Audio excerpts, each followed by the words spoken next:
My cheater ex-husband abandoned us, so I don't want him back in our lives. That sounds like pretty reasonable advice. My ex, 27 male, let's call him Jim, Hey. and I, 30 female, met around 8 years ago. We dated for 6 months, then got married, and we were married for about 7 years. Wow. And then nothing bad happened. By the way, this comes from Accurate Buyer 26 on the r/OK Storytime subreddit. So when I met him, he was Republican, raised Christian, and besides being really lazy, we never had an issue. His family was very friendly and active in our lives. We met when we were both serving in the Navy, and when he got out, I supported him while he flipped through school, hopping from career idea to career idea until he found the one he liked. It took quite a few years. During our marriage, we had 2 kids. Let's just call them Jack and Jill for fun. Jack will be 5 and Jill almost 6 right now, and Jill just turned 4. Both very young. When Jack was 3, he was diagnosed with autism, nonverbal, but fairly high functioning. And my ex's overall withdrawal from interactions with him should have been my cue to say adios, but I figured he would mature with age. Around the time our oldest was turning 4, I got out of the Navy and became a stay-at-home mother, with our special needs child being my job, if you will. Even though I was still making the same amount of money as Jim, I was doing all of the child work and housework on my own. He got a dog that he refused to brush, so it became my job. It was a Malamute, so it was a job of its own. You get the point. Overall, extremely lazy and terrible with money. We bought a house, and 20 days after we closed, the pipes burst, flooding the entire house. It was a 1-story home, so we were devastated. I put the $23,000 on my credit card to fix it because I had kids, and running water is very nice. Did he help? You guessed it, no. It followed me for 2 years where we lived. Basically, I married a man-child, and everyone saw it but me. Now, as unhelpful as he was, his family was so nice. They immediately accepted me in, since I don't have any family. It really meant a lot to me. His dad was a strong military man and had been in the Marine Corps for about an eternity. His mom had little jobs to pass the time, but was so nice. She noticed the signs of Jack's autism and kept up with things once he had the diagnosis. She would call and check up frequently to chat and check in, and we spent every holiday possible with him. He had a sister that I grew very close to, and it was going great. They would give Jim advice on how to help more, and he would take it for about a week, then slide back into my 3rd child position. Overall, I was content with life.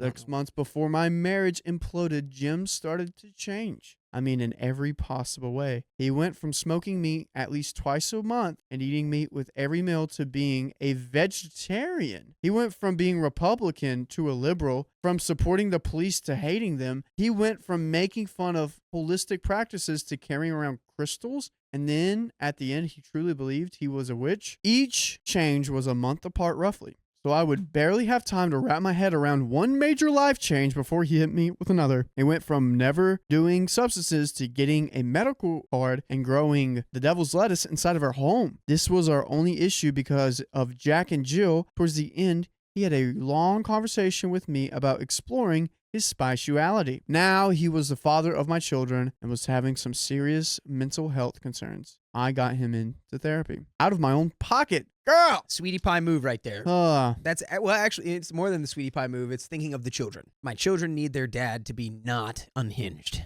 So I guess I'll pay for his therapy for the kids. Yeah. For the kids, not for him. For the children. The children. He went to therapy, and basically, he came out as bi. I helped him come out to his family. I held his hand while he cried over a couple of months. I got him back on his feet and ensured he didn't lose his job. At this point, I was thinking he could just want to co-parent together and be civil, but then his boyfriend showed up. I knew there was a lover. I knew there was a lover involved in this. It's because you're a lover. Not a hater. I'm a lover boy. Long story short, I caught him cheating with this guy a week after I had given him an out from the marriage, and he had said he did not want to leave. We were soulmates, and he just wanted me to know all of who he was and all that. And now his mother and his sister both told me that he was more than likely cheating on me and that had been a previous issue. Oh, so he been cheating. Well, my sympathy levels are dropping rapidly. After I caught him, he came to me and told me he did not want to be a father anymore, especially to a child as broken and damaged as Jack. Ooh, Oh, and now you're no. getting thrown into an industrial smelter.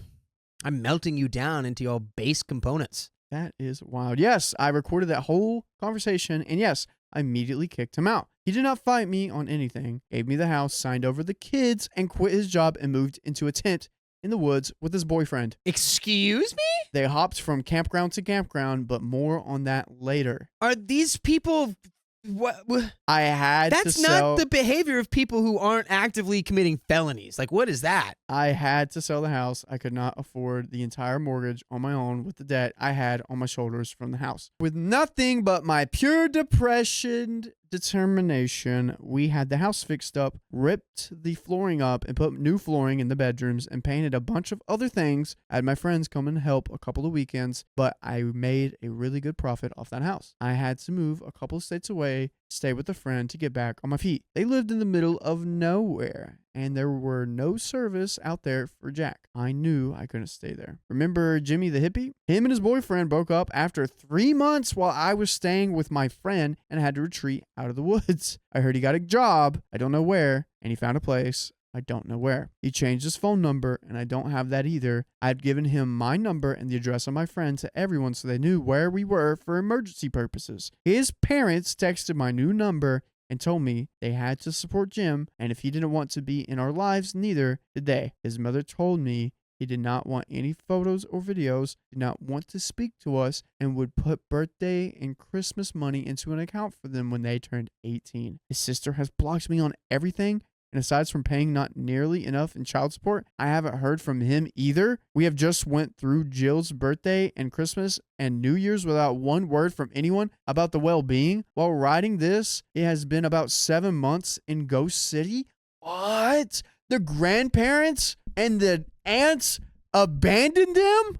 Dang, I didn't expect that. They were green flags. I didn't expect the extended family to pull Danny Phantom here. That's crazy. They are phantoms. Well, I wonder why the family to be garbage. Do they blame OP for what happened? No, they're supporting their son. So in Are supporting my son, I have to abandon a part of his family. Low-key, there were some comments in here that is like, if you're like hopping from tent to tent with your new boyfriend and completely off the map, no communication, like you're up to no good. I don't know what you're doing. It's not great. And there were some people in the chat that were like, I'm sorry, but that's hard drugs. Yeah. They are skirting around, yeah. ice skating. After staying with my friend, paying off all of my debt, and shooting my credit score to the moon, I moved back to our home state, found a place to rent in an amazing school district for Jack, and got back on my feet and finally moved out and finally found my peace. I reconnected with an old Navy friend who has been helping us a ton and treats me like an actual queen, though we are taking it very slow. And something that you don't have to take slow is finding us on your favorite podcast platform and listening to all the crazy stories just like this. Just go to Spotify or Apple Podcasts and look up OK Storytime, and we got a plethora of crazy stories just like this, where your husband becomes bi and then starts doing hard drugs in a tent with a strange man. Yes. Just like that. Just like that. To be honest, most of them are not like that. Some of them are. I would say 30%. 30? That's such a high split, dude. That's 1 in 3. every other one would basically be this.